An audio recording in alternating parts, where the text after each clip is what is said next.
WhatsApp guys, this is Sanjay Kumar Mahato और ये है S J Mahato study hub. तो आज हम लोग बात करने वाले हैं गाइस किशोरावस्था, जिसे हम लोग इंग्लिश में एडोलिजेंस भी कहते हैं। ठीक है, तो मेरे साथ इस वीडियो में बने रहिए। आपको बहुत ही ज़्यादा किशोरावस्था से जुड़ी हुई चीज़ों को बताया जाएगा, इसलिए वीडियो को थोड़ा भी स्किप ना करें और वीडियो में जो है अंत तक मेरे साथ बने रहिए। ठीक है, तो चलिए बिना समय गवाए हम लोग शुरू करते हैं। तो देखिए 12 से क्लियर है 12 वर्ष से 18 वर्ष के मध्य की आयु की जो अवस्था होती है उसे हम लोग क्या कहते हैं, किशोरावस्था कहते हैं। बात क्लियर है। फिर देखिए मानव जीवन में किशोरावस्था को एक कठिन अवस्था भी माना जाता है। ठीक है, फिर देखते हैं किशोरावस्था ऐसा समय होता है जब किशोर अपने आप को वयस्क समझने लगता है। अब किशोरावस्था में है तो फिर जाहिर सी बात है वो स्वयं को क्या वयस्क समझने का कोशिश करेगा।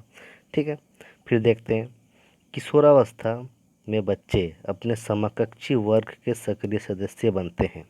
ये बहुत ही ज़्यादा इम्पोर्टेंट है और क्वेश्चन में हमेशा पूछा जाता है सीटेट के एग्ज़ाम में कि ऐसी कौन सी अवस्था है जिसमें बच्चे जो है अपने समकक्षी वर्ग के सक्रिय सदस्य बन जाते हैं। तो इसका सही आंसर हुआ क्या, किशोरावस्था। बात को ध्यान से सुनिए, ठीक है, और एक ही बार में याद करने का कोशिश भी कर लीजिए ताकि आप कभी भूलें नहीं और क्वेश्चन जो है कभी गलत ना हो। ठीक है, क्वेश्चन के आंसर कभी गलत ना हो। फिर चलिए आगे देखते हैं। देखिए किशोरावस्था में बालक और बालिकाओं में तेज़ी से वृद्धि होती है, चाहे वो वजन हो या फिर उनकी लंबाई। ठीक है, देखिए 16 साल तक ही किशोरावस्था का कितना है, 12 से 18 वर्ष। ठीक है, तो देखिए लड़कियों में अधिकतर जो है 16 वर्ष तक ही उनकी लंबाई में वृद्धि हो जाती है। ठीक है, वज़न में थोड़ा बहुत आगे पीछे हो सकता है, लेकिन बालकों में जो है 18 वर्ष या फिर किसी किसी में 20-21 या फिर एक्सरसाइज कर कर के वो क्या अपना जो है लंबाई होती है वो बढ़ा लेते हैं। ठीक है, फिर देखिए किशोरावस्था में बालक के मस्तिष्क का भार 1200 ग्राम से 1400 ग्राम के बीच रहता है। किसमें, किशोरावस्था में। अगर पूछा जाए कि किशोरावस्था में बालक के मस्तिष्क का भार कितना होगा तो इसका सही आंसर क्या होगा, 1200 से 1400 ग्राम के बीच। यानी कि अगर ऑप्शन में आपको 1200 नहीं दिया रहेगा तो इसका सही आंसर होगा 1400 ग्राम। ठीक है, बात क्लियर है। फिर चलिए देखते हैं आगे। देखिए लड़कों एवं लड़कियों में पुरुषत्व, टाइपिंग मिस्टेक है, एवं स्त्रीत्व की पूर्ण विशेषताएं प्रकट होने लगती हैं। बात को ध्यान से सुनिएगा। लड़कों एवं लड़कियों में, लड़कों में क्या पुरुषत्व एवं स्त्री में स्त्रीत्व की पूर्ण विशेषताएं प्रकट होने लग जाती हैं। किसमें, किशोरावस्था में।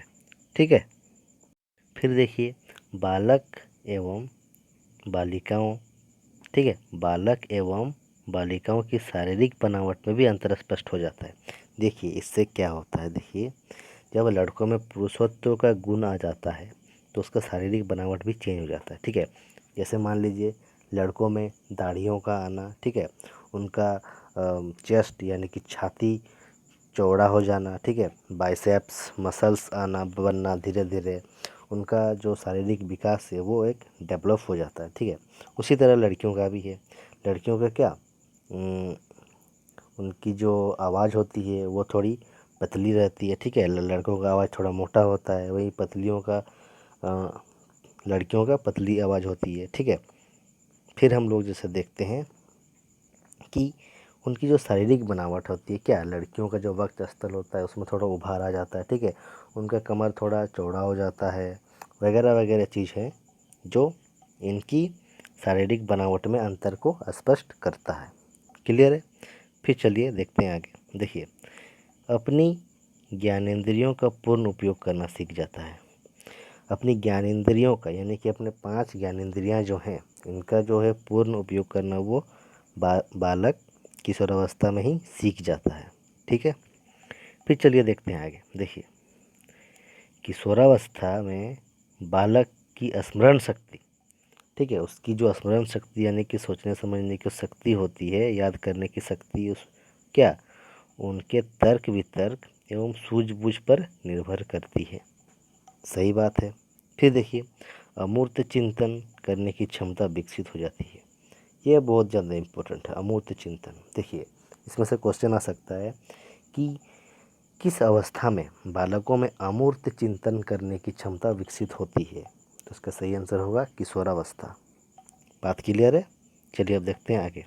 जैसे देखिए, फिर आता है जटिल समस्याओं का समाधान तर्क चिंतन एवं अनुभवों के आधार पर अपने कार्यों को करने योग्य बन जाता है। जाहिर सी बात है, बच्चा जो है धीरे धीरे बड़ा होने लगता है। ठीक है। फिर देखिए, बुद्धि का पूर्ण विकास हो जाता है। बुद्धि का पूर्ण विकास हो जाता है। विभिन्न रचनाओं में तीव्रता एवं कल्पना शक्ति का विकास हो जाता है। ठीक है, ये किस में होता है? ये किशोरावस्था में ही हो जाता है। फिर देखिए आगे, स्वयं से बहुत कम प्रेम करता है। देखिए, बाल्यावस्था में हमने पढ़ा था कि स्वयं से बहुत ज़्यादा प्रेम करने लग जाता है, स्वयं आत्मनिर्भर बन जाता है। ठीक है, लेकिन किशोरावस्था में यह स्वयं से बहुत कम प्रेम करने लग जाता है। कारण क्या है भाई? देखते हैं। विपरीत लिंग के प्रति आकर्षक बढ़ जाता है। बस इसी के कारण विपरीत लिंग है उनके प्रति आकर्षक बढ़ जाता है। अगर लड़का है तो लड़की के प्रति उसका आकर्षण बढ़ जाएगा, और अगर लड़की है तो लड़का के प्रति उसका आकर्षण बढ़ जाता है। ठीक है, किशोरावस्था में ये एक कॉमन चीज़ है। ठीक है, और इसे जो है हमारे जो समाज है, हमारा समाज इसे जानता है, ये सब में होता है। देखिए, ऐसा व्यक्ति नहीं है या फिर औरत नहीं है जो अपना किशोरावस्था पार नहीं किया हो या फिर कभी किशोरावस्था में नहीं आया हो। जाहिर सी बात है, वो सबसे पहले शिशुअवस्था, फिर बाल्यावस्था, फिर किशोरावस्था, यानी कि हर एक आदमी और औरत जो है अपना 12 से 18 वर्ष के बीच यानी कि किशोरावस्था में एक न एक दिन ज़रूर आता है, और उसे इन सारी जो भी हैं, ठीक है, मतलब शारीरिक विकास या फिर मानसिक विकास, संवेगात्मक विकास, संज्ञानात्मक विकास, जो भी है, इनमें हर एक चीज़ में बदलाव को अनुभव किया है। ठीक है, कि बात क्लियर है। फिर चलिए देखते हैं आगे। स्वयं का दायरा छोड़कर मानवीय दायरे में प्रवेश करता है। ठीक है। फिर देखिए, देश पर प्राण न्यौछावर करने की भावना भी उदय हो जाती है। देखिए, देश पर प्राण न्यौछावर करने की भावना, जाहिर सी बात है, हम भारतीय हैं और भारत देश हमें बहुत ज़्यादा प्यारा है। अगर भारत पे कोई भी संकट आए तो हम क्या उसके लिए अपने प्राण भी न्यौछावर करने की भावना रखते हैं। ठीक है, क्लियर बात है। फिर देखिए, अपने व्यक्तित्व को प्रभावशाली बनाने हेतु हमेशा तत्पर रहते हैं। हमेशा तत्पर रहते हैं मतलब एकदम से एक्टिव रहते हैं, हमेशा एक्टिव। ठीक है, किशोरावस्था में। फिर देखिए, किशोरावस्था को बाल्यावस्था और प्रौढ़ावस्था के मध्य का संधि काल भी कहते हैं। अब सही है, बाल्यावस्था यानी कि कितना, 9 से 12 क्या होता है? उत्तर बाल्यावस्था, और 6 से 9 पूर्व बाल्यावस्था। ठीक है, हम लोग पढ़ चुके हैं।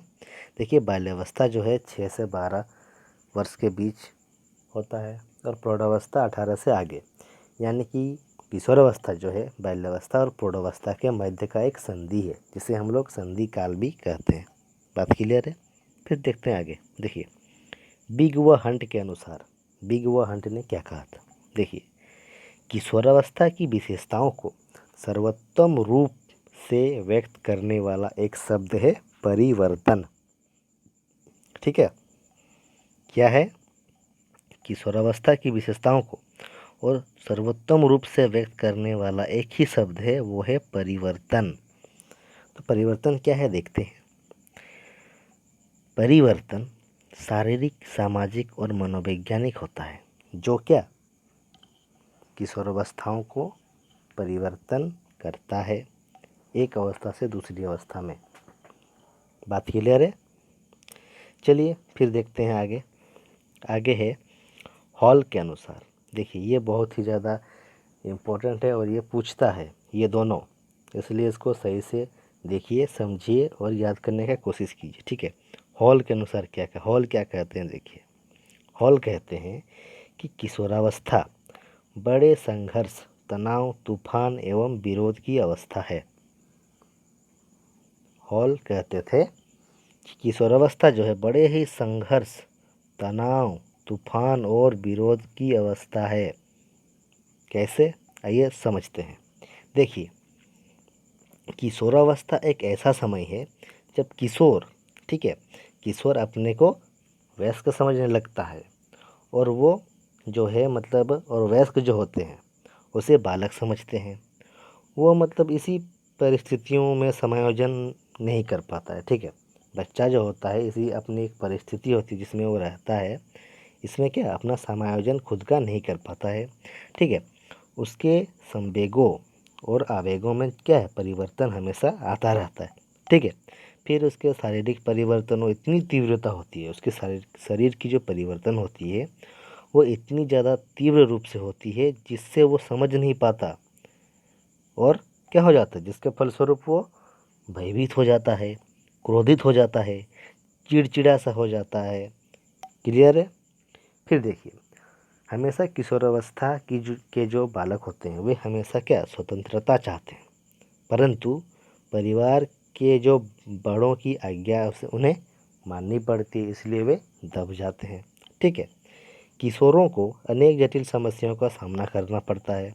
कभी कभी सही निर्देश न मिलने से वो गलत रास्ते पर भी चल जाते हैं। अतः ध्यान दीजिएगा कि माता पिता और अध्यापक जो हैं इनको इस अवस्था में इनकी विशेषताओं, समस्याओं और शिक्षा के स्वरूप को समझना चाहिए।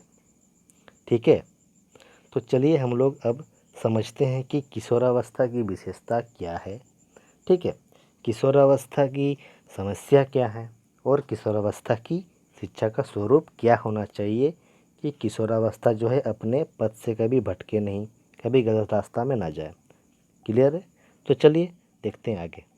देखिए किशोरावस्था की विशेषताएं, जीवन दर्शन का निर्माण होता है। ठीक है, किशोरावस्था में जीवन दर्शन का निर्माण होता है, समाज सेवा की भावना होती है, व्यवसाय का चुनाव होता है, व्यवहार में भिन्नता आती है।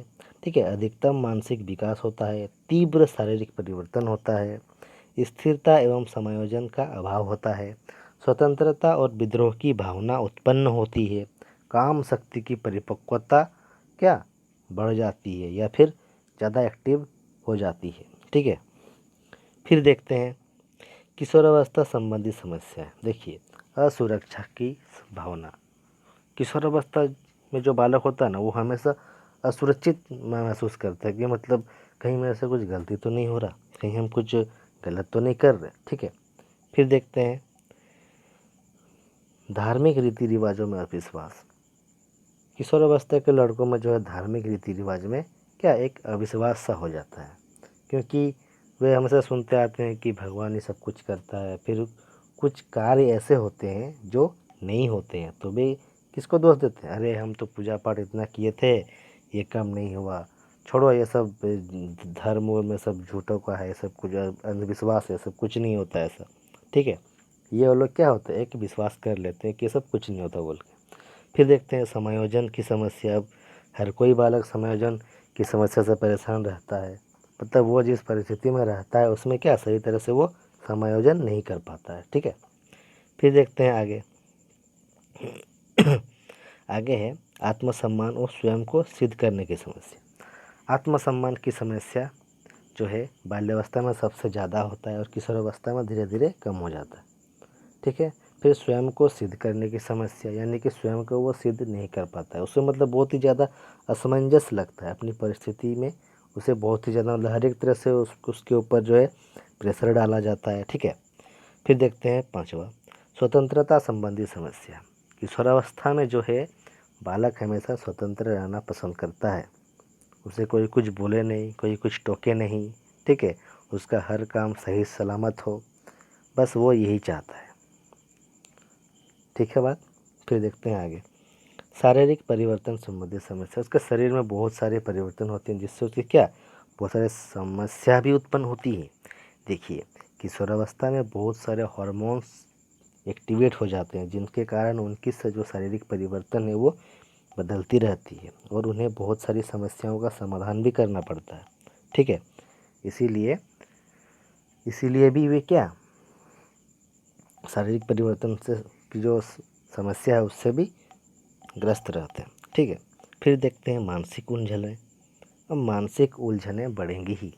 जब आप अपनी परिस्थिति में खुद को कंफर्टेबल महसूस नहीं करेंगे तो जाहिर सी बात है आपकी जो मानसिक उलझनें हैं वो बढ़ती ही जाएंगी। ठीक है, फिर देखते हैं आगे व्यवसाय संबंधी समस्या। देखिए व्यवसाय संबंधी समस्या का अर्थ है कि वो अपना एक सही दिशा निर्दिष्ट नहीं कर पाता है कि मुझे किस रास्ते में जाना चाहिए, किस रास्ते में जाएंगे तो मेरा जो फ्यूचर है सिक्योर है, किस रास्ते में जाएंगे कि मुझे अच्छा मान सम्मान मिलेगा, मेरा एक लाइफ सेटल हो जाएगा। ठीक है, वो इसी में थोड़ा अचंभित रहता है। ठीक है, फिर 9वां देखते हैं यौन संबंधों से संबंधित समस्या। देखिए ये बहुत ही कॉमन चीज़ है। जब बच्चा किशोरावस्था में आता है तो उसे क्या होता है अपने विपरीत लिंग वाले आदमी यानी कि लड़का है तो लड़की से, फिर लड़की है तो लड़का से क्या हो जाता है एक संबंध बन जाता है। वो संबंध होता है प्रेम का। ठीक है, और प्रेम संबंध जहाँ बन जाता है वहाँ यौन संबंध भी बनना निश्चित है। अब मन तो भाई बहुत करता है लेकिन हमेशा डर लगा रहता है कि कहीं कुछ हो ना जाए जिससे उनकी आने वाले फ्यूचर में या फिर उनके फ्यूचर में कोई भी दिक्कतें आएँ।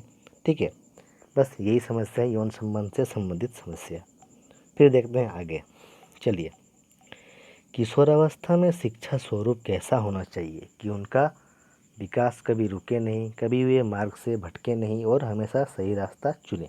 ठीक है, तो देखिए सबसे पहला है नैतिक शिक्षा, मॉरलिटी। अगर नैतिक शिक्षा सही रहेगा तो किशोरावस्था में जो बच्चा है वो कभी अपने रास्ते से नहीं भटकेगा। ठीक है, हमेशा सही डिसीजन लेगा, हमेशा अगर मार्गदर्शकों का साथ रहेगा तो वो कभी अपने रास्ते से भटकेगा नहीं। बात क्लियर है। फिर देखिए शिक्षण विधियों का प्रयोग। शिक्षण विधियों का प्रयोग देखिए जितनी शिक्षण में, ठीक है, शिक्षण में जितनी ज़्यादा शिक्षण विधियों का प्रयोग किया जाएगा शिक्षा जो है उतना ही ज़्यादा अच्छा होगा और समझकारी व गुणकारी भी होगा। ठीक है, फिर तीसरा देखते हैं यौन शिक्षा। यौन शिक्षा बहुत ही ज़्यादा इम्पोर्टेंट है। देखिएगा किशोरावस्था यानी कि किशोरावस्था में जो भी लड़के लड़कियां होती हैं उनको यौन शिक्षा हमेशा देनी चाहिए ताकि वे क्या जल्दबाजी में कुछ गलत न कर बैठें। अब देखिए यौन शिक्षा न होने के कारण जो है बहुत सारी गलतियां युवाओं से हो जाती है जिनका खामियाजा उन्हें भुगतना पड़ता है। ठीक है, तो यौन शिक्षा भी एक कहीं ना कहीं एक रूप में बहुत ही ज़्यादा ज़रूरी हो जाता है। ठीक है, फिर देखते हैं किशोर के महत्व को मान्यता। ठीक है, मतलब उसमें किशोर जब वो हो जाते हैं किशोरावस्था में आ जाते हैं तो उनका एक महत्व बन जाता है। ठीक है, कि उनको स्वयं में ये मानना किस तरह से वे स्वयं को एक्सेप्ट करें कि वे अभी क्या है मैच्योर हो चुके हैं। ठीक है, उन्हें ये भी बताना चाहिए। फिर देखते हैं किशोर निर्देशन। बस यही है कि उसे एक सही मार्गदर्शक मिल जाना चाहिए या फिर मम्मी पापा के रूप में या फिर अपने दोस्त या फिर अच्छे दोस्त। ठीक है, जिनसे वे अपना जो है किशोर का निर्देशन वो सही कर सके। ठीक है, फिर देखते हैं शारीरिक विकास के लिए शिक्षा। उनका जो शारीरिक विकास है वो किस तरह से अच्छा हो, ठीक है, उसके लिए भी शिक्षा देना चाहिए। मानसिक विकास के लिए शिक्षा, मानसिक विकास उनका किस तरह से डेवलप करे, किस तरह से उन्नति करे वे, इनके लिए भी एक शिक्षा होना चाहिए। संवेगात्मक विकास के लिए शिक्षा, सामाजिक संबंधों के लिए शिक्षा, जीवन दर्शन के लिए शिक्षा।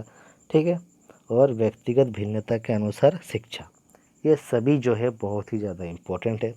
इसलिए इन सभी को जो है एक किशोरावस्था के जो बालक होते हैं, युवा होते हैं, उनको ये सारी शिक्षा देना बहुत ही ज़्यादा महत्वपूर्ण है।